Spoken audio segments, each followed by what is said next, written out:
Hello guys, welcome back to code with me. और ये है जावा फॉर बिगिनर्स सीरीज़ का वीडियो नंबर 3। अगर आपने लास्ट के 2 वीडियोस नहीं देखे तो उसे जाके देख लीजिए।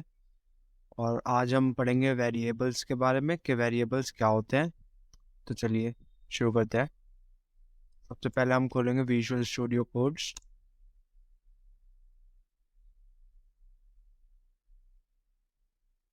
और बनाएंगे एक नई फाइल करके कुछ वेरिएबल डॉट जावा, और यहाँ पे हमसे हमारी क्लास बनी हुई आ जाएगी। तो पहले हम जानते हैं कि वेरिएबल होता क्या है। देखिए, वेरिएबल कुछ नहीं होता, वो एक स्टोरेज लोकेशन होती है जो एक टाइप ऑफ वैल्यू स्टोर करती है जो भी हम उसे देते हैं। अब जो ये वैल्यू होती है ये हम प्रोग्राम के एग्जीक्यूशन के टाइम कभी भी चेंज कर सकते हैं। तो जानते हैं कि वेरिएबल डिक्लेयर कैसे करते हैं। तो सबसे पहले हम मेन फंक्शन बनाएंगे जो कि ज़रूरी होता है कुछ भी एग्जीक्यूट करने के लिए जावा में। अब जब भी हम कोई वेरिएबल डिक्लेयर करते हैं तो वेरिएबल के नेम के पहले आता है एक डेटा टाइप। अब वो डेटा टाइप क्या होता है, वो ये हमें ये बताता है कि जो वेरिएबल हमने डिक्लेयर करा है उसके अंदर जो वैल्यू है वो किस टाइप की है। फॉर एग्जांपल, हमें एक वेरिएबल डिक्लेयर करना है एज नाम का और उसके अंदर हमें वैल्यू डालनी है इंटीजर की। तो जो डेटा टाइप यूज होता है वो होता है int. Int for integer, age is equals to, और जो भी वैल्यू डालनी है हमें। अब जैसे ये एज नाम का एक डेटा टाइप बन गया, एक वेरिएबल बन गया जो इंटीजर टाइप का है। अब जब हम इसे प्रिंट करवाएंगे system dot out dot println age, print कैसे करवाते हैं और प्रिंटिंग स्टेटमेंट्स के बारे में मैंने अपनी पिछली वीडियो में बताया था, जो अगर आपने नहीं देखी है तो आप आई बटन पर क्लिक करके देख सकते हैं।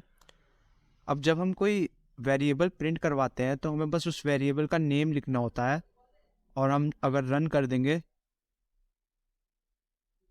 तो आप देख सकते हैं वेरिएबल की जो वैल्यू है वो प्रिंट होकर हमारे सामने आ गई। अब हमें ये ध्यान रखना होता है जब भी हम कोई वेरिएबल का नेम देते हैं कि वेरिएबल का जो नेम है वो एक लेटर से स्टार्ट होना चाहिए। उस नेम के अंदर हम अंडरस्कोर डाल सकते हैं, कोई नंबर डाल सकते हैं, पर उसके अंदर कोई स्पेशल करेक्टर नहीं डाल सकते, और ना ही उस नेम के बीच में कोई स्पेस होना चाहिए। फॉर एग्जाम्पल, जैसे मैंने लिख दिया एज स्पेस अरुण, तो फिर ये हमें एक एरर दे देगा। तो ये कुछ चीज़ है जिनका हमें ध्यान रखना होता है। और अब मैं दिखाता हूँ कि आप कैसे एज की वैल्यू चेंज कर सकते हैं, मतलब अपने वेरिएबल के अंदर जो वैल्यू है उसे चेंज कर सकते हैं एग्जीक्यूशन के टाइम। अब आपको वेरिएबल चेंज करने के लिए कुछ नहीं करना, बस उस वेरिएबल का नाम लिखना है, इज इक्वल्स टू लिखना है, और आपको जो भी वैल्यू डालनी है वो करनी है। जैसे यहाँ पर मैं डालता हूँ 45, और अब मैं एज को प्रिंट करवाता हूँ।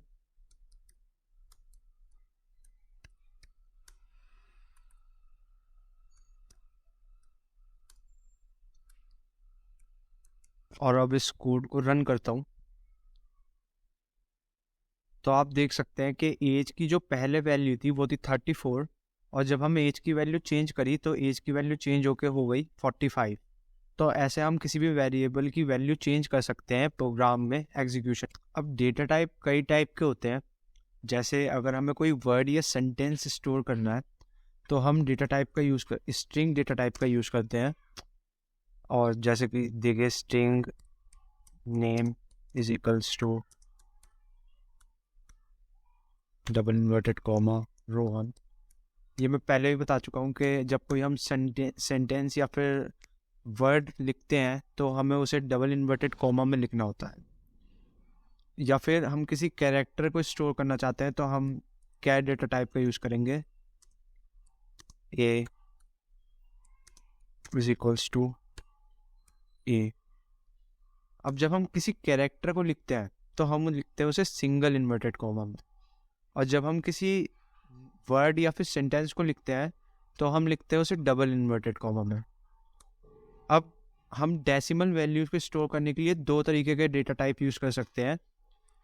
एक होता है float, b is equals to 0.87 और एनीथिंग, और एक होता है डबल, डी इज इक्वल्स 869।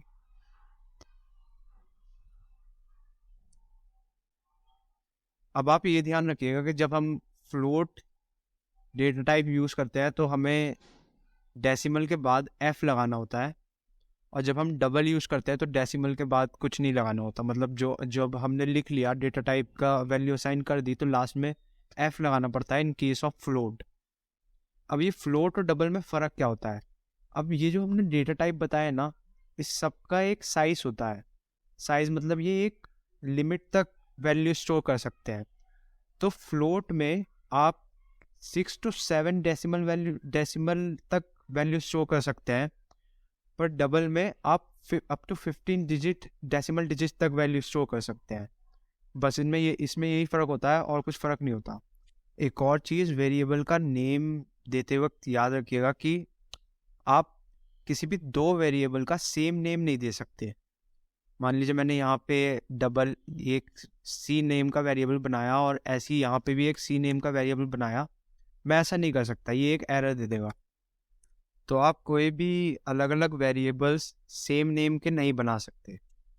अब एक और टाइप का वेरिएबल होता है जो कि होता है बूलियन टाइप। अब ये जो वैल्यू स्टोर करता है वो करता है ट्रू या फॉल्स में। अब ये यूज़ होगा जब आप कंडीशन सीखेंगे, जब मैं आपको इफ़ एल्स ये सारी कंडीशन सिखाऊंगा, ये मोस्टली उसमें यूज़ होता है।